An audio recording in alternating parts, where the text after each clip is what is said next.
Greetings, hello. Welcome back to Academia University, the Academia of Self-Love. In today's video, we are going to talk about decentering men in modern dating as a lover girl. I know there are a lot of lover girls out there. I am one of them. And in this video, we're just going to talk about putting yourself first and the things that you can do to decenter a man in your life that you're currently seeing. I know, especially me, a lot of us grew up watching Disney Channel, Disney movies, fairy tales, or whatnot.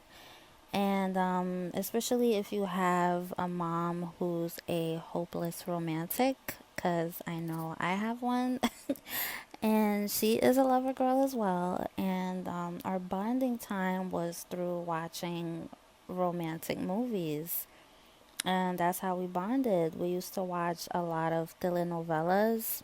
And, when I was young, I thought, oh my God, okay. Like, I really thought like men were the prize. And as I got older and I got hit with the harsh reality of how men truly are and their nature, it was a little bit disappointing.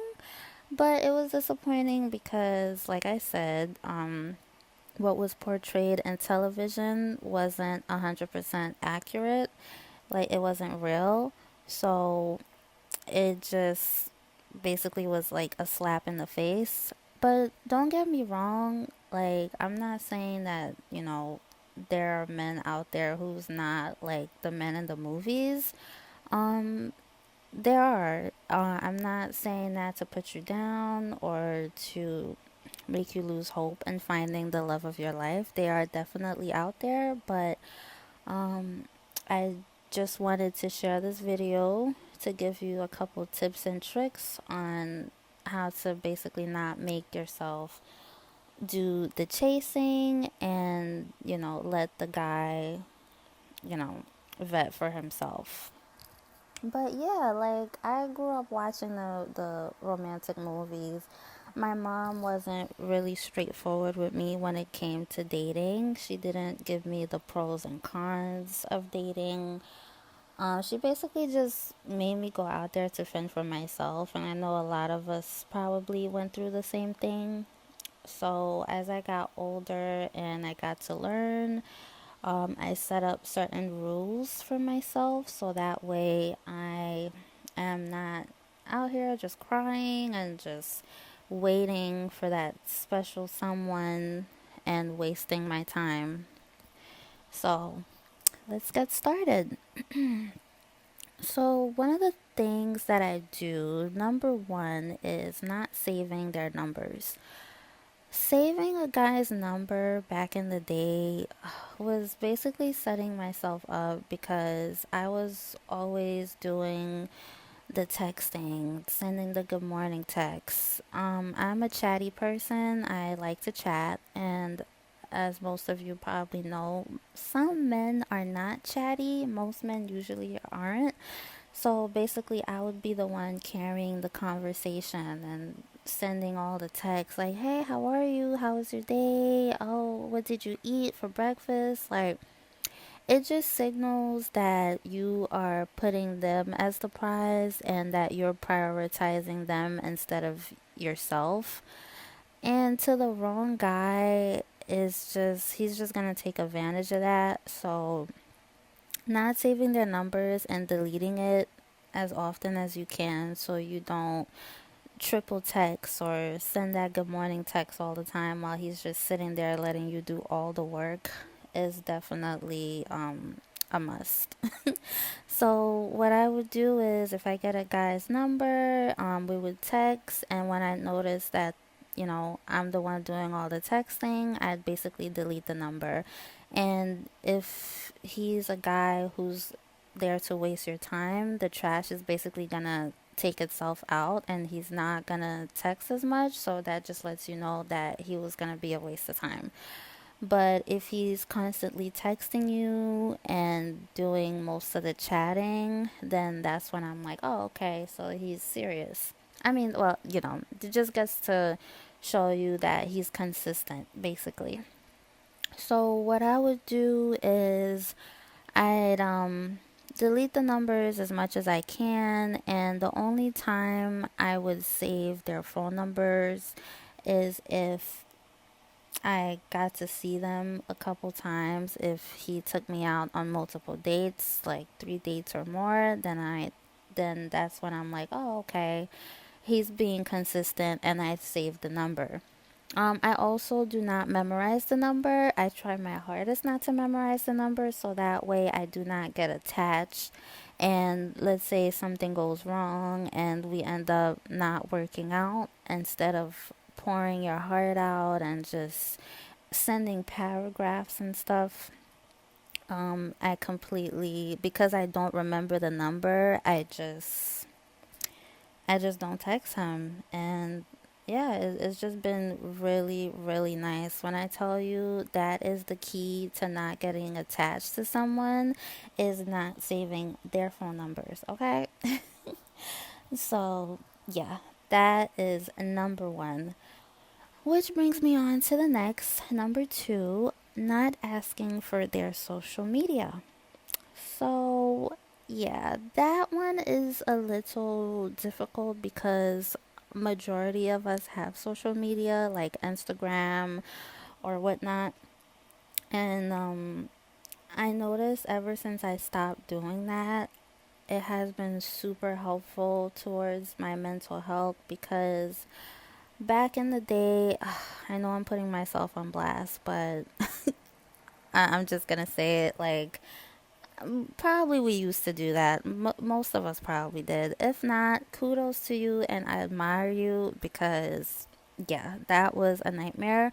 I used to ask the guy for their social media and then go through their following list to see who they're following and the types of women that they might be into, or the girl that's consistently liking their pictures and commenting, or the woman that he's constantly engaging with on social media. That was super, super draining because instead of just doing something productive with my time, I'm being a private investigator and I'm just scrolling through this guy's social, following lists and social media, and just trying to put two and two together. It was just so draining.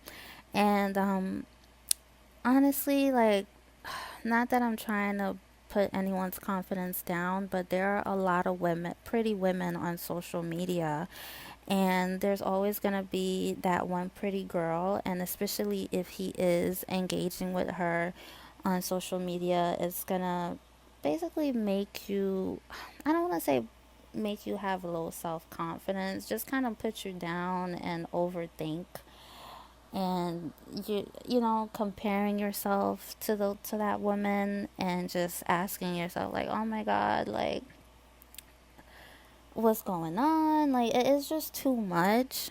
So I stopped doing that.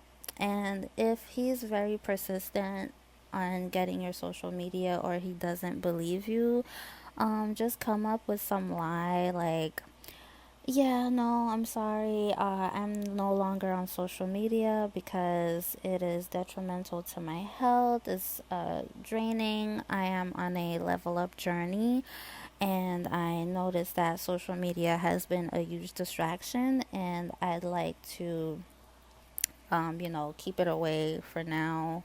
I'm just, trying to focus on my goal without the social media distraction.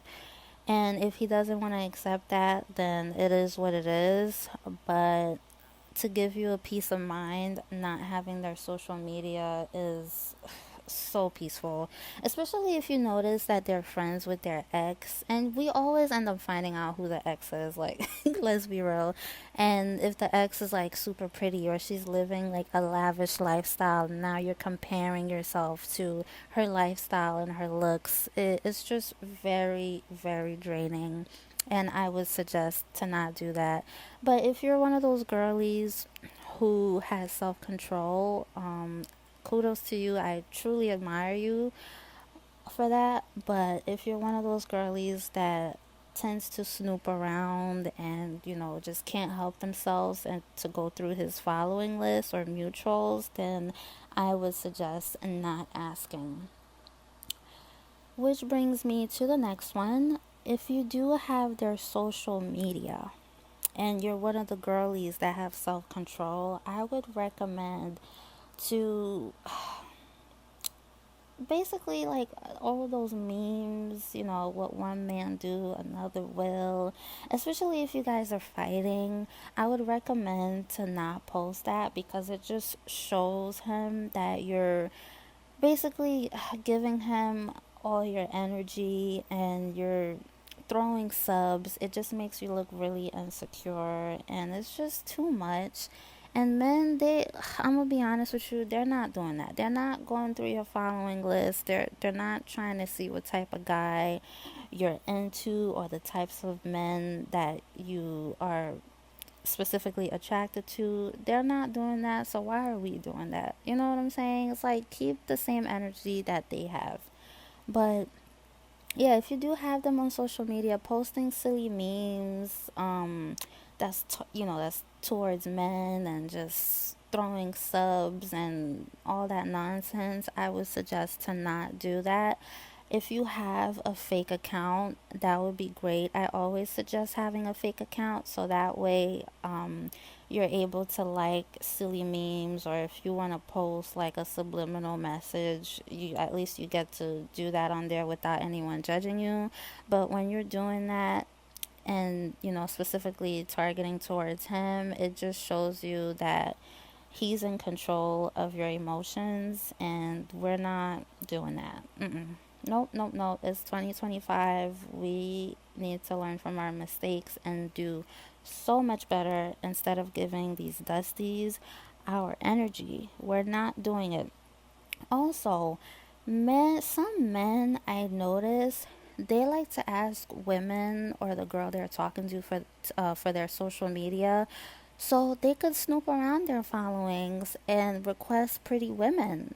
Yeah, I remember that happened to me. There was this particular guy that was interested in me, but I wasn't really interested in him at the time. But he basically was going through my following list and adding a bunch of women on there that I'm friends with and messaging them. So it's just like you giving this man free game.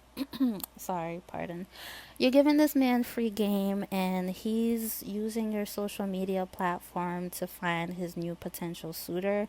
And we're not doing that. Absolutely not. If he wants to do that, he needs to go on a dating app, because going on my social media to find, your new target is crazy to me. Believe it or not, some men, they do that.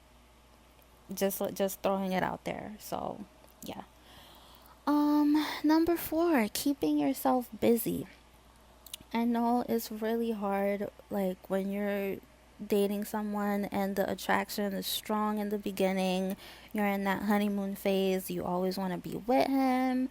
Um, yeah, no, those days are over. Unless you guys have been dating for a good minute, like a couple months or so, then I would understand. But even then, I would suggest keeping yourself busy so that way when he does want to see you, it's because you've been so busy, it just makes him want to be with you. It's like, oh my God, I haven't seen her, like I'm craving her and stuff. So that definitely helps out. Like, how do I keep myself busy? There are so many things you could do, like going to the gym after work, or just having a hobby or a community where you go to and just hang out with your friends. If it's happy hour, do that.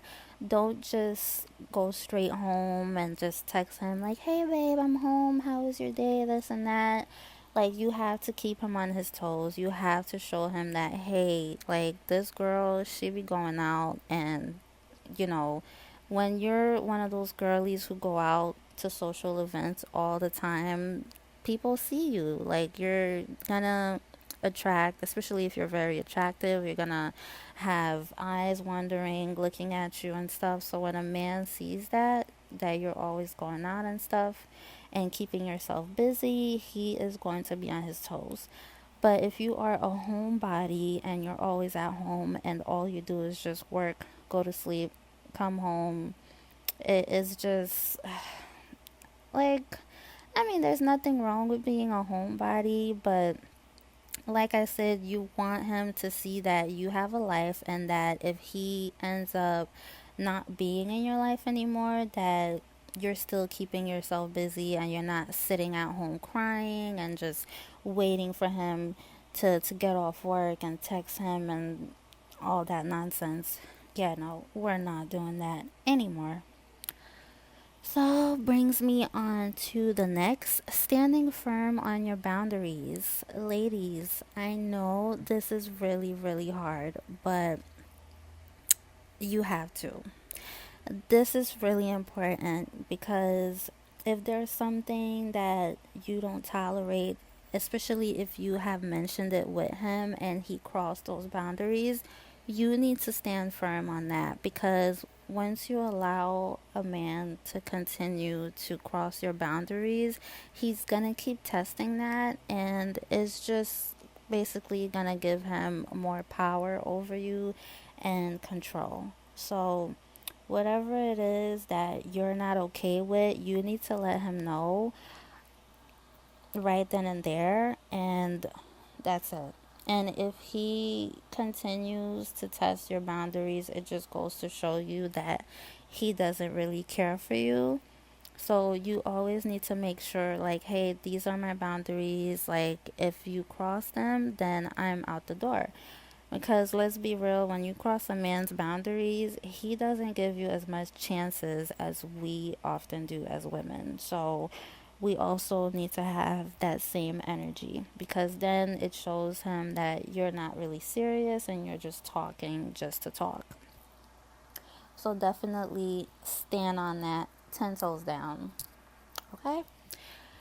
And the next one is having a dedicated day to yourself.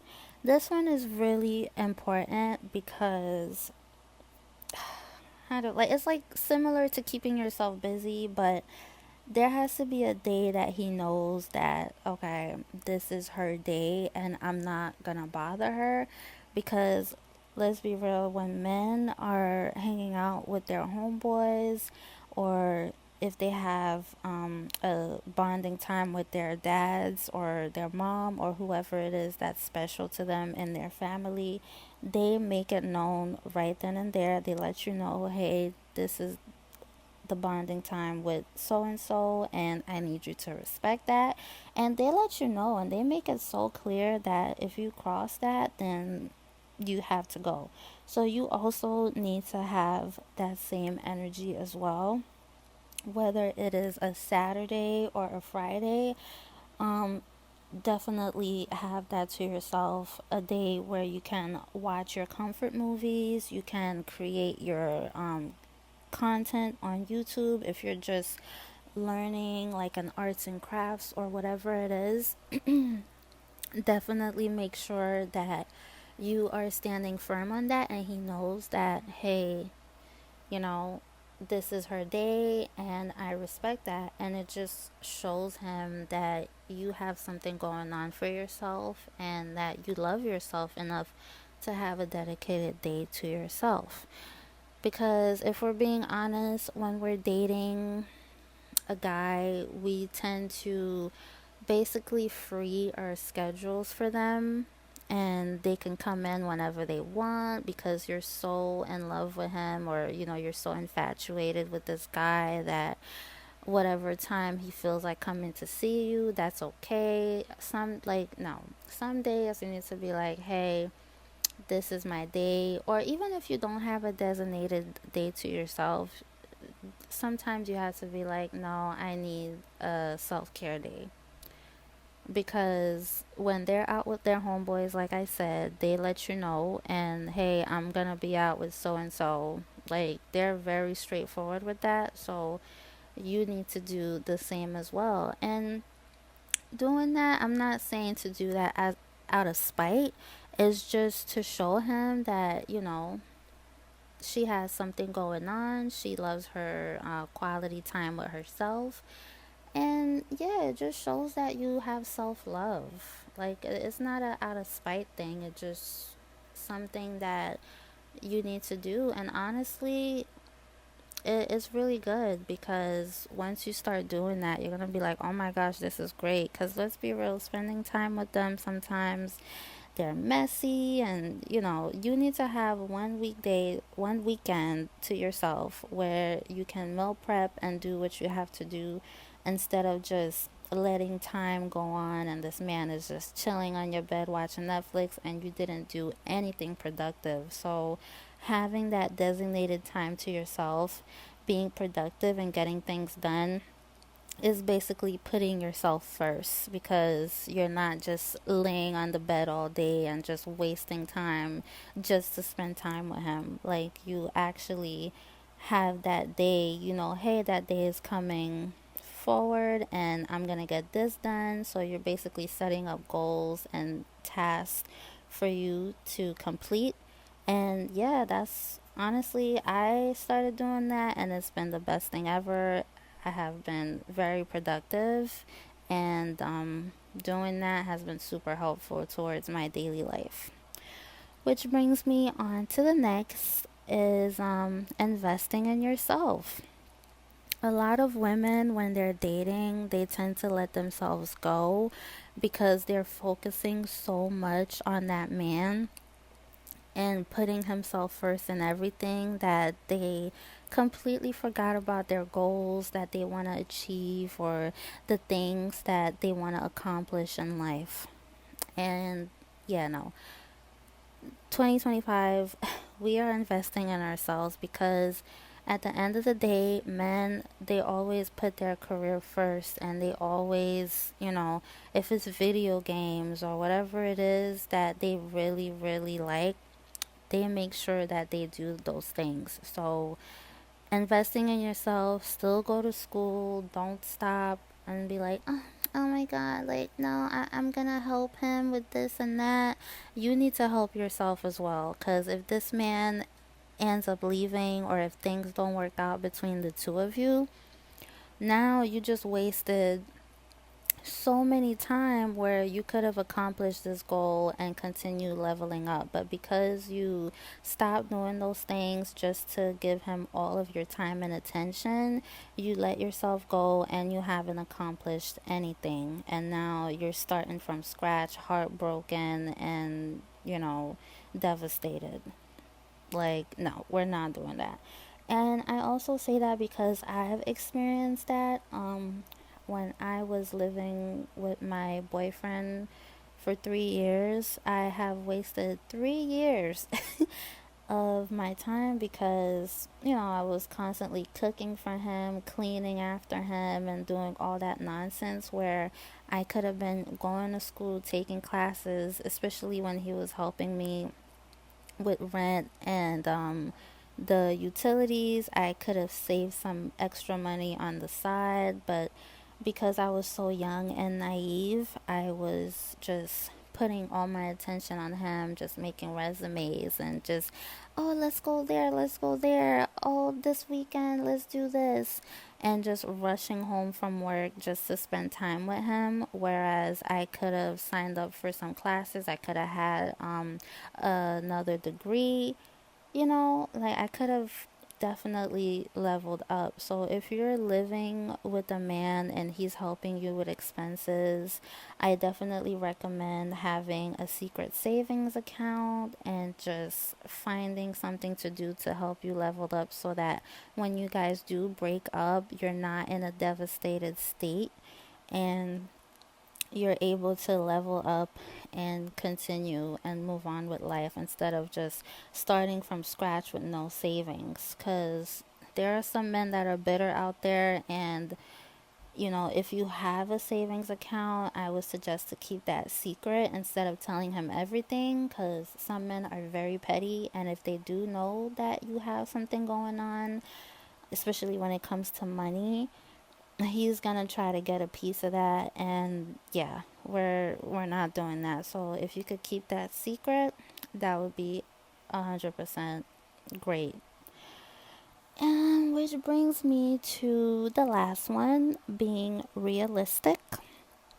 So, a lot of us, when we are dating, well, I'm not gonna say a lot of us, some of us, when we are dating, we tend to be in la la land. We're constantly daydreaming about the guy and, having his babies and starting a family with him. And we're not being realistic enough because we are in that limerence phase and we're just constantly daydreaming. We're in that honeymoon phase. Don't get me wrong, like, yes, it could be, nice sometimes, but at the end of the day, you have to be realistic. Like, why am I dating this guy? What is he bringing to my life? And why do I want this man in my life?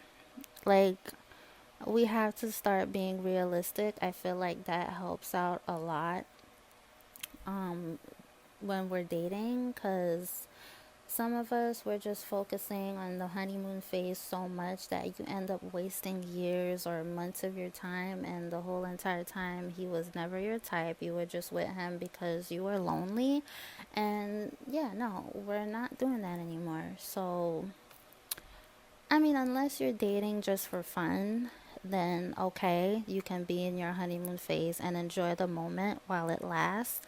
But if you're dating to marry, if you're dating for, long term relationships, then I would suggest being realistic and observing him and his actions, and, if you're willing to put up with that in the future, and, what characteristics that you like about him that would, make him be a great husband or father. Just as taking notes and acknowledging the bad traits as well as the good traits, and just, plotting and taking notes to see if he is going to basically qualify being in your future. Just basically vetting. So you definitely need to do that instead of just daydreaming.